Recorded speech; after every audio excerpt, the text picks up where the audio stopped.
Nobody really talks about the shame of when you're not in the place that you want to be in life and you hadn't seen people in a while, maybe friends, maybe there's a high school reunion, maybe you don't care to see those people ever again, but maybe there are some people that you'd like to see, but not yet because you're ashamed of yourself. You look at yourself in the mirror or just, career-wise, financially, you're just like, not yet. Let me get my life together.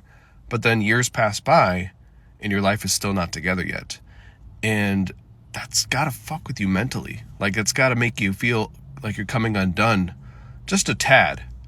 And it's not your fault. There's nothing wrong with you, right?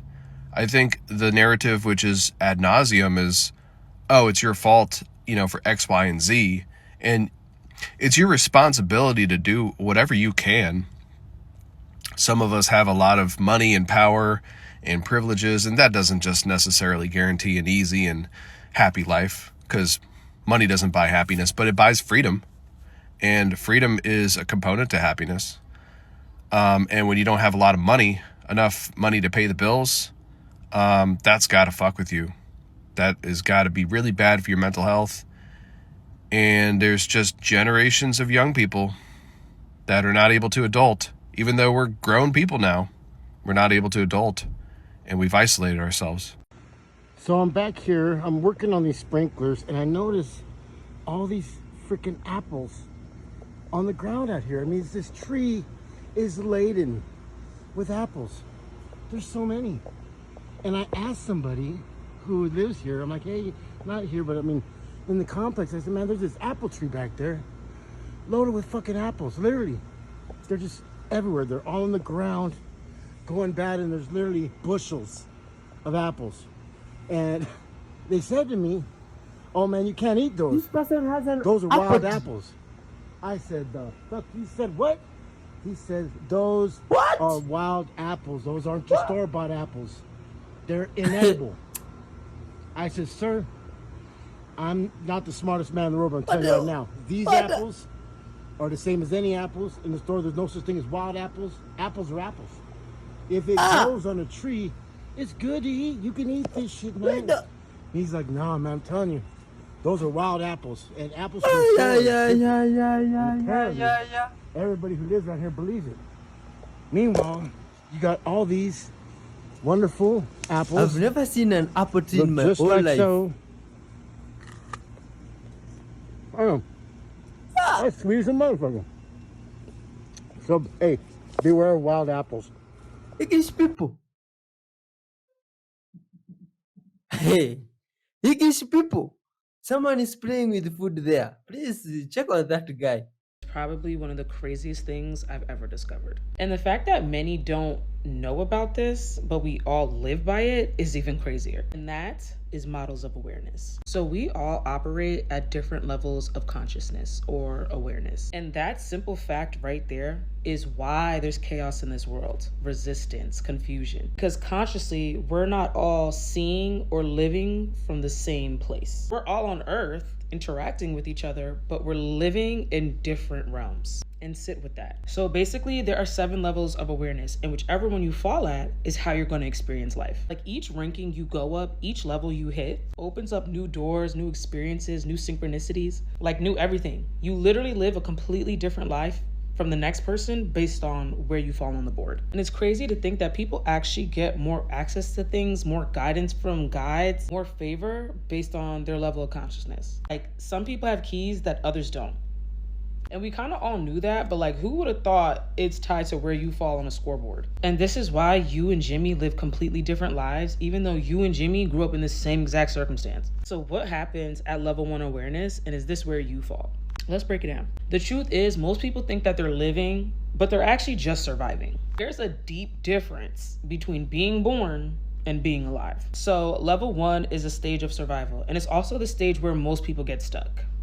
Strictly tied to survival, we come in at level 1 awareness. Think babies. So in this case, your focus would be on your immediate needs, safety, comfort, physical security, whatever. In this stage, you know you exist, but that awareness is tied to your body and instinct. For example, you know you exist, because you're breathing. You know you exist because you can feel your skin. Now, for a baby, survival might translate into crying because they're hungry or crying because they need comfort and a hug. As for an adult, that translates into fear, insecurity, desire to control circumstances. In this space, our perception feels like life is happening to us. It feels like we're reacting to something, like something happens and then we react, but we're never getting to choose. Now, level 1 awareness isn't a bad place to be. In fact, it's vital, and that's why we come here on level 1. It's designed to be the foundation for deeper awareness. It's designed for higher purpose, spirituality, self-reflection to develop. In fact, in order to get to any other level, you have to spend a decent amount of time here, experiencing this way in order to know why we should transcend. The problem is many people never leave, simply because they started here. Just because they started here. Even if it's painful and uncomfortable, at least it's familiar.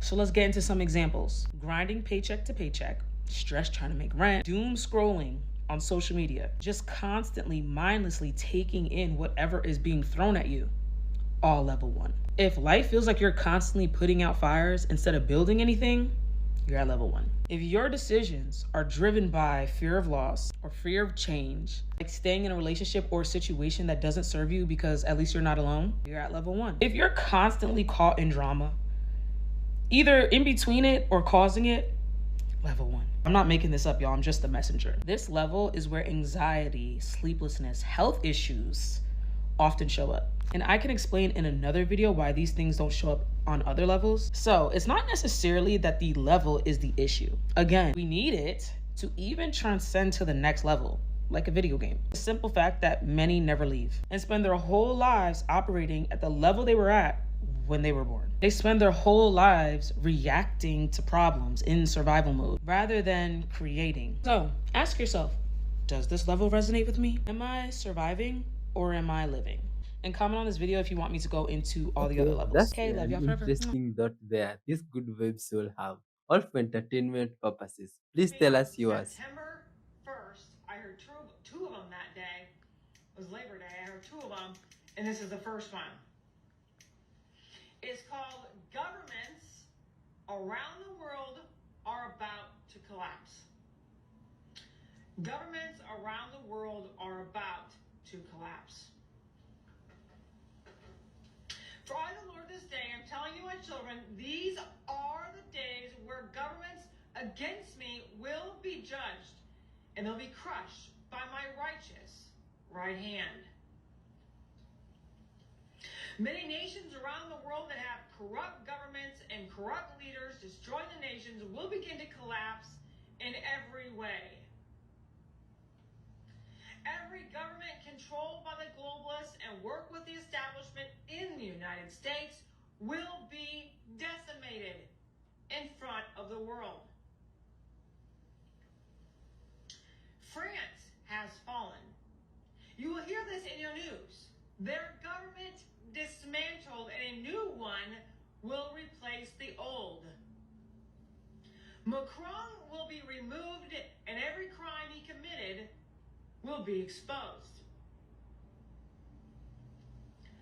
Macron's secrets will be completely revealed with Obama, the Biden, and the establishment with their agenda with their agreement with the establishment and their agreement made together to destroy the United States. Macron also helped steal the 2020 election and helped in any way to keep President Trump from ever taking office again. France is also being judged for mocking me and for trying to destroy my United States. A large earthquake will strike this land, signifying the fall and signifying a shift politically and spiritually. Look, I don't know if it's just my For You page or not, but some of the Christians on this app are saying that the rapture is happening on September 23rd. Fun fact, the word rapture isn't even in the Bible. The rapture is basically just fan fiction that got way out of control. Here's the tea. In the Bible, Paul says believers will be caught up. The Greek word for that is harpazo, meaning to seize or to snatch. Basically, think of that scene in Toy Story where Sid is playing the claw machine and he snatches up one of the little green guys. I'm going home. You know, that thing. That's what I think the rapture is going to be. Later, it was translated into Latin where it became rapuro, and then English preachers saw it and said rapture. But all that dramatic imagery of people being snatched up and clothes left on the ground and planes crashing out of the sky, that all comes from Hollywood. None of that is scripture, baby. The gag is the whole secret rapture before the apocalypse thing didn't really start until the 1800s with a preacher named John Nelson Darby. Then the Schofield Bible spread it like wildfire, and then the 1990s the Left Behind series dropped, and at that point Christians were basically expecting the Avengers Endgame but with God. So yeah, the rapture is technically kind of sort of in the Bible, but not the rapture that most people talk about. The version that people talk about, the modern rapture, yeah, that's basically just like a Marvel spin-off of Christian theology, only with way fewer capes and a lot more trumpets. But here's the thing, the rapture is not only scary to people, it's also a moneymaker. Next time we'll talk about how it became an industry. I'm talking conferences, best-selling books, even politics. Because the rapture, again, is not just theology, it's big grandma once business. told me the world has been ending since she was a child. Now look at this update here, my friend, from Panama meteorite creature. This is the stone we saw the other day, the one that is alleged to have superpowers. Look at what it has turned to. Querían verlo. Wow! Apparently there's this stone that fell from the sky, and if you put it somewhere it grows. Crecido bastante. Look at what it has turned to. Wow! This looks like things from the movies. Man, what if this thing comes from this container and attacks the guy? Yeah? Whoa! Like some movies. Don't know, it's called what, Venom, or what is this thing? Look at it, guy. Why is this guy having this thing at his home? You see, good vibes, children of God. Hey, with my African instincts, this thing I could have given it to the government long time ago, eh? Because now, look at this. Wow. Guy. What? English people. Some of these experiments will one day end up turning people to zombies. Now look, whoa. What if this stone bites this guy? It has grown roots. Yeah. He has put it in his this a fridge, or what do you call it? The thing you put things and they become cold. And he's putting stones on the top of that thing. You think stones can stop that? That is a weird thing. Good vibes. So, do you think it's a good idea that guy having it? Tell I'm us. painting my house, and it's two different colors, which is really weird. And I thought maybe I used two different paint cans, but check this out. That's the lid of the paint can,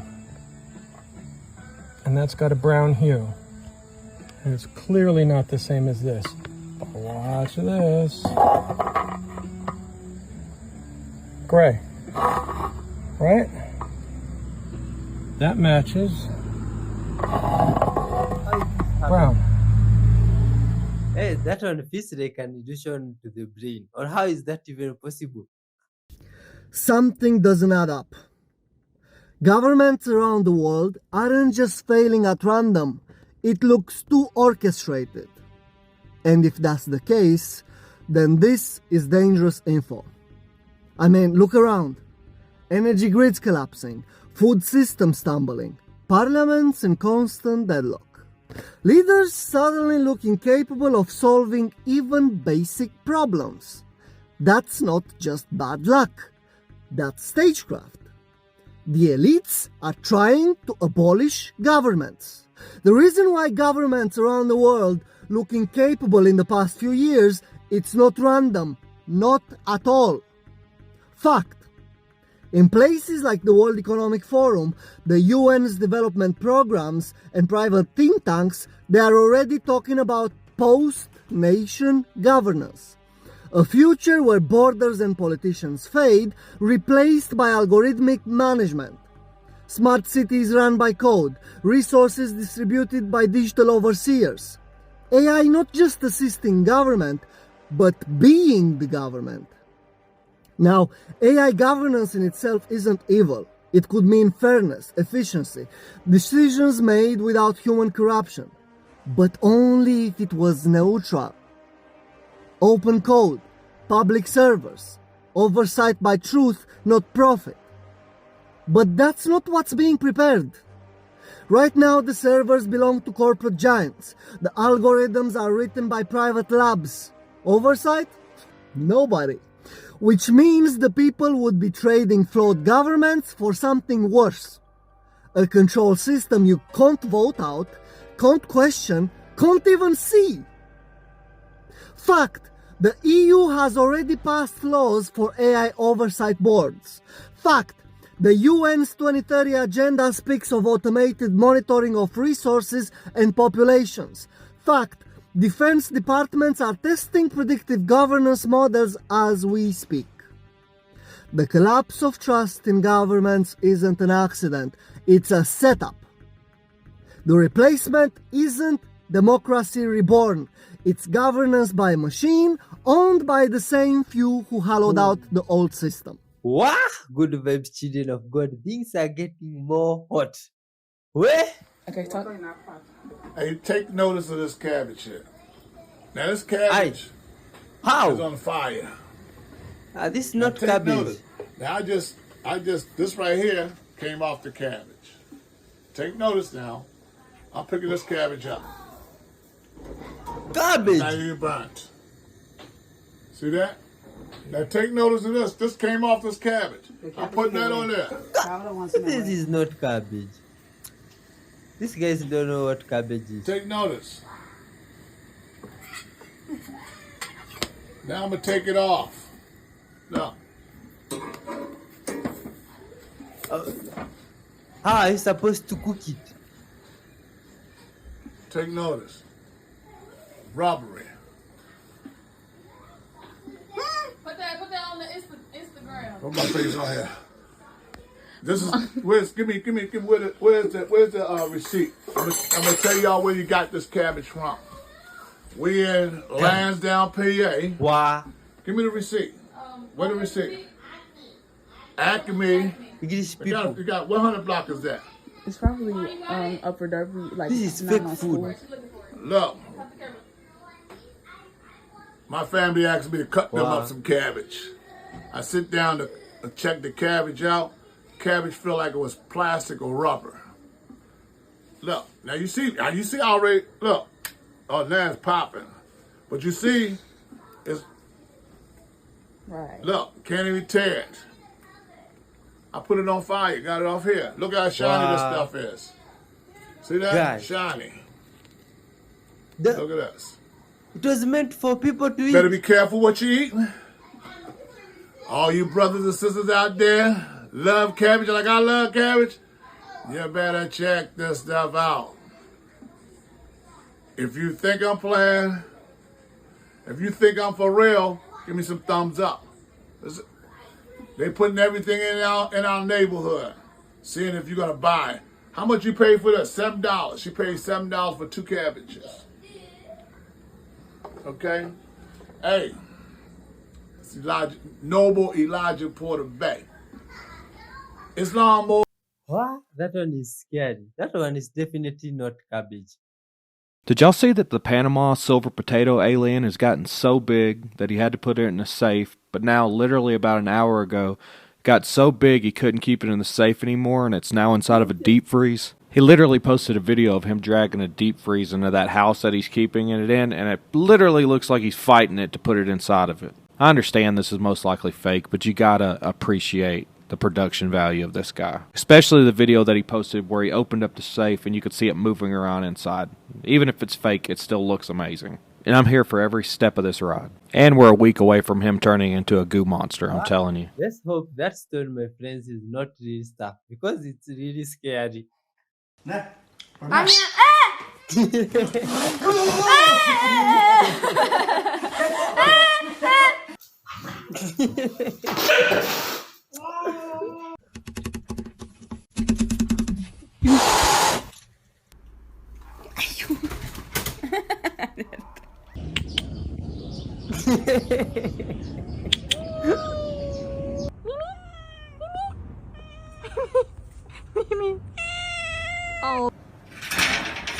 na. Dicoba już.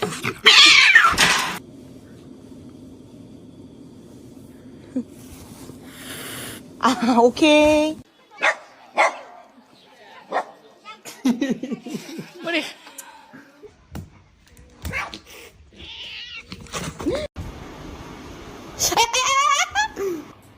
This is motherly instincts from animals, my friend. This is just adorable.